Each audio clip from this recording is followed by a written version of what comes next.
We've got a diverse panel today, and through the series of questions, we're going to find a common thread among people who work in pretty different realms. So, you want to start us off, Marika? Yes, hi, I'm Marika Erdely. I'm the founder and CEO of Green EconoME. Green EconoME is an energy and consulting and construction company. So we prepare the reports that are required for annual disclosure for the city of LA, state of California. We conduct energy audits. We are contractors, so we actually go in and do the work in buildings, and then we like to measure and verify that the savings are actually happening, which is going back to the accurate benchmarking that we perform. Happy to be here. Thanks for having us.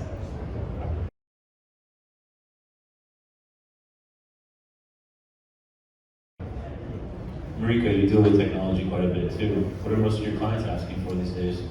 I think the technology part of what Stratus is offering is the programmable thermostat, right? Or the dimmable lighting, and you can't really do that unless the building has been retrofit for that, or it's built new. So the new SoCal Rent Incentive Program pays for that, and a lot of people are looking at that to help fund those new thermostats and dimming lights and things like that. So you can actually do those things.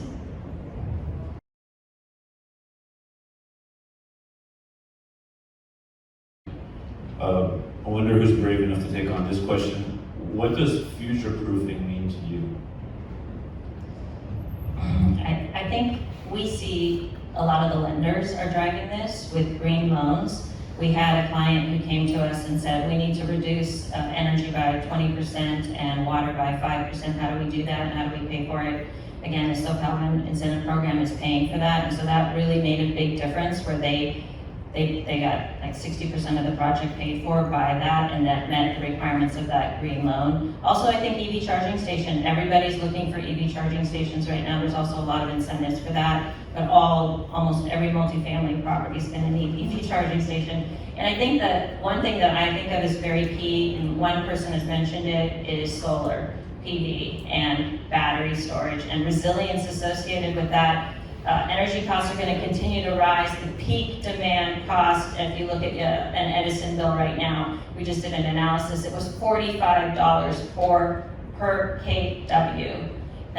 We thought LADWP was high at $12. This was $45 for an industrial building located in Newhall. Costs of energy are going to go up. Solar is going to be key to managing that, and that 4 to 9 p.m., which is the time of use now for Edison, super expensive. If you haven't noticed that on your bill, that's where the battery storage is going to come in, because you're going to fill up your battery either at night or you're going to fill it up with your solar. You're going to be able to use the battery to offset that peak, or at that 4 to 9 p.m. it's going to become mandatory, because even in common area those costs are going to rise.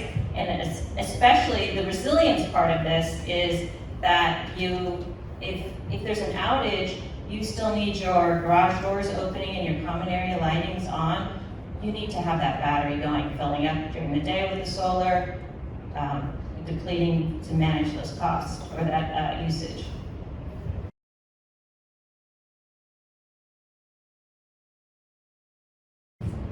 So what I'm hearing is that renewable energy is a sort of amenity on its own. It's a selling point on its own, right?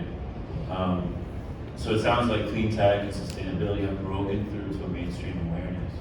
And even though it's still an emerging industry, so Marika, what steps have you taken to establish credibility in such a young industry? I think it's important that we do good work.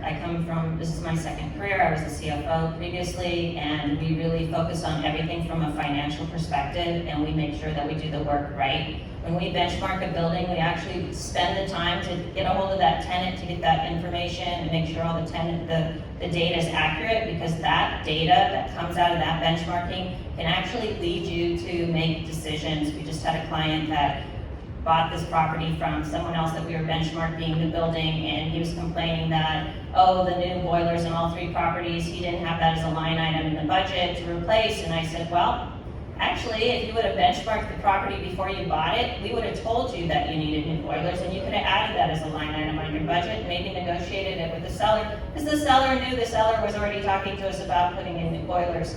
So it's that accuracy of data and that communication that we try to have with the clients to really understand what's going on in your building. It's not fluff, it's real data. And I really didn't think when I started my company that that number, those numbers, and that financial data would really drive decisions, and it does. So benchmarking, which is the basics of what we do, and all the projects that we end up doing would measure and verify so that we go back to that benchmarking, and that is the guts of what's going on. And a lot of people don't care, a lot of people just comply, or a lot of people don't even comply with the law.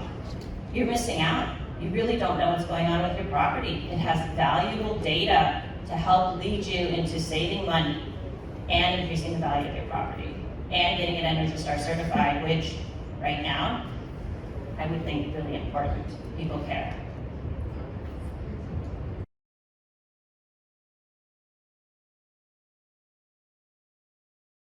So this is to the whole panel.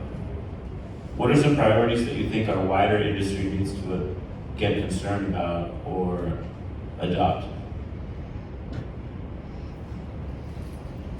I think, to me, it's waste. I think the Grubhub and all of that is creating a lot of waste in the landfills, but we don't focus that much on waste. But I think energy and water waste as well. And one of the biggest problems we have is getting the stakeholders to really pull the trigger on projects. And I question why that is, because you're basically wasting energy and it's costing you money to do it. And there are multitude of utility incentives. All the utilities have incentives, new developments have incentives. There's tax credits, there's accelerated depreciation, there's cost segregation, Section 179D, all of these things to get people to do things to their buildings to make them pollute less carbon into the atmosphere, actually reduce the cost to operate, and people don't want to do it. So I don't know why, and I wonder, you say no stick, but the carrot doesn't always work, so I don't know.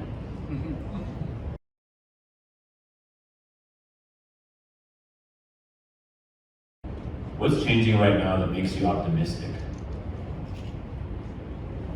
So it sounds like an educated consumer is a big part of that. Anyone else?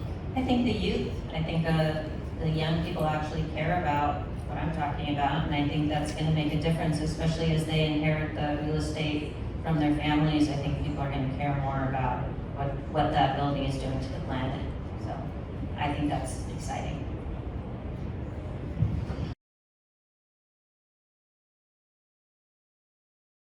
This is more directed to Marika. Do you think that New York City's carbon tax is going to change behavior quicker than just saying, hey, stakeholder, we're losing X amount of dollars?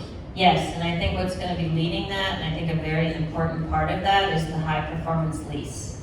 And tied in with that is the green lease. Right now, especially in any kind of triple net building, now we're in a multifamily conference, but triple net leases right now are just a traditional lease. It doesn't discuss how the capital investments to bring those carbon reduction strategies, who's going to pay for them? Green leases are addressing that. Okay, we're going to split it, this and that.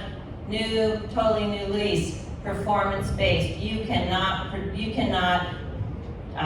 consume more energy than this because we have to keep our energy star score here. So there is going to be taxes. Yeah, I think it's probably going to come with the new administration. I think the current one isn't focusing on that, but the EBW law needs a big stick, and I think the stick is going to end up being following, because we followed New York before, and I think it is, and I think the high performance lease is going to be critical to having a joint partnership between the owner who's spending the money and the tenant who's gaining the benefit.